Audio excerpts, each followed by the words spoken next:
Room లో fan వేసుకొని fan కింద కూర్చోకుండా బయట కూర్చుంటారేంది మా? రోడ్లో కూర్చుంటే బాగుండదని.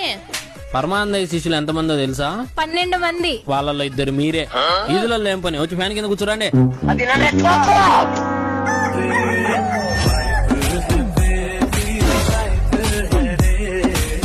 టీవీ ఆన్ చేసి సెల్లులు చూచా కూర్చుంటారేంది మా? టీవీ ముందు కూర్చోకుండా 1కి 2 సెల్లులు, ఎంత కరెంటు ఎంత డేటా, ఆ 2 సెల్లులు తీసి పక్కన పెట్టి ఇట్లాంటి మంచి సీన్ వస్తుంది టీవీ ముందు వచ్చి కూర్చోండి. అమ్మా సంపాదించేలో తెలుస్తుంది లెక్క విలువ. ఎక్స్క్యూజ్ మీ, గ్యాస్ ఆన్ చేసి అటు పక్కన నిలబడుకుంటావేంద్రా, గ్యాస్ మీద కూర్చోకుండా.